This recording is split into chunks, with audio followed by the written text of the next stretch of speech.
Hello everyone, welcome to my YouTube channel. तो आज हम लोग शुरू करने वाले हैं general knowledge of Assam part 5। तो शुरू करते हैं इकोनॉमी ऑफ आसाम से। तो tea industry of Assam. Assam is one of the world's largest tea producing regions, contributing more than 50% of India's total tea production. तो इंडिया में जितना टी प्रोड्यूस होता है ना, उसका आधे से ज़्यादा टी प्रोडक्शन कहाँ पे होता है? आसाम में। टोटल टी एस्टेट्स है मोर देन 765। मेजर डिस्ट्रिक्ट जहाँ पे ज़्यादातर टी प्रोड्यूस हो रहा है वो है डिब्रूगढ़, जो कि टी सिटी ऑफ इंडिया है। और Tinsukia, Jorhat, Sivasagar, Golaghat. Famous for tea orthodox, famous for Assam orthodox tea and CTC crush tear and curl tea. ये बहुत ज़्यादा फेमस है आसाम के आज ये दो टाइप का टी, आसाम ऑर्थोडॉक्स टी और सिटी। फर्स्ट कमर्शियल प्लांटेशन हुआ था चाबुआ में 1837, ये याद रखिएगा।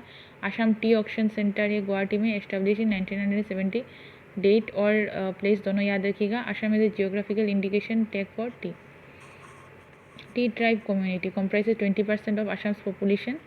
Major workforce in tea gardens originated migrated from central India during British period. तो ये टी ट्राइब के बारे में कुछ इन्फॉर्मेशन है, थोड़ा रफली आप देख लीजिएगा, इतना इम्पोर्टेंट नहीं है। History of crude oil in Assam. Assam is known as the birth place of the oil industry in Asia.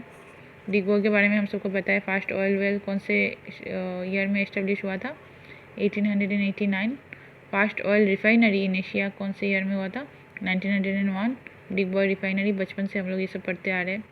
Major oil fields कौन से हैं? Digboi, Naharkatiya, Moran. Companies oil India limited OIL, headquarters in Duliajan, Assam. Assam has 18% of India's total oil reserves, ये याद रखिएगा। Refineries in Assam, Digboi refinery सबसे ज़्यादा पुराना है, ओल्डेस्ट। नुमालीगढ़ रिफाइनरी मॉडर्न और इको फ्रेंडली भी बोल सकते हो। बोंगाईगांव में भी रिफाइनरी है और गुवाहाटी में रिफाइनरी है। ये 4 रिफाइनरी है आसाम में। Economy and social development schemes of Assam.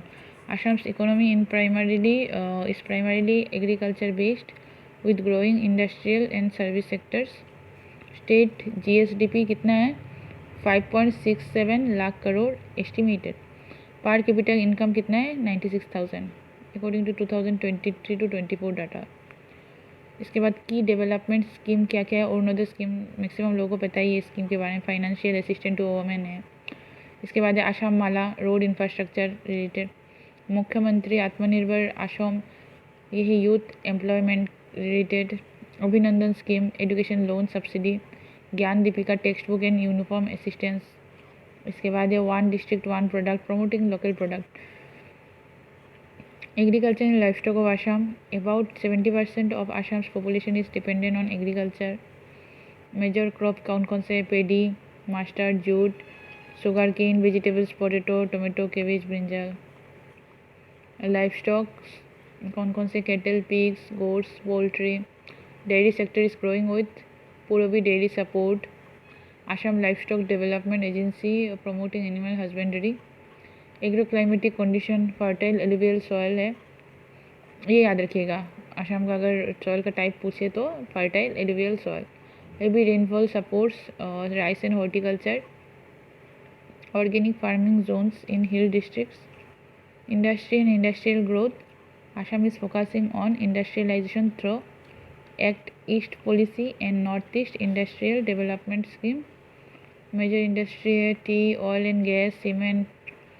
इसके बाद है फर्टिलाइज़र, नामरूप में जो फर्टिलाइज़र है BVFCL। Petrochemicals, food processing, handicrafts and textile. Industrial zone कौन से? Guwahati, Boko, Tinsukia, Duliajan, Bongaigaon, Numaligarh industrial hub.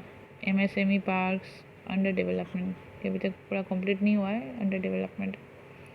MSME and handcraft sector में the MSME sector contributes significantly to Assam's rural employment.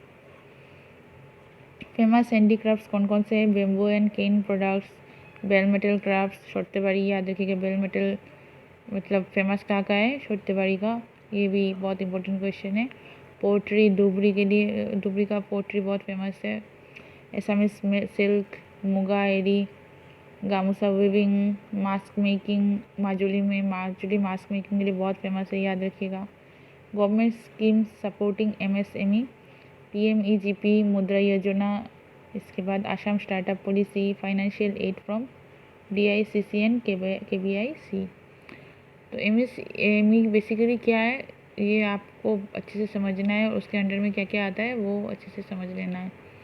ज़्यादा इम्पोर्टेंट नहीं है एग्ज़ाम के लिए, लेकिन फिर भी हमें जानना चाहिए। तो आज के लिए बस इतना ही। अगर वीडियो अच्छा लगे तो लाइक और शेयर कीजिएगा और चैनल को सब्सक्राइब कीजिएगा। Thank you.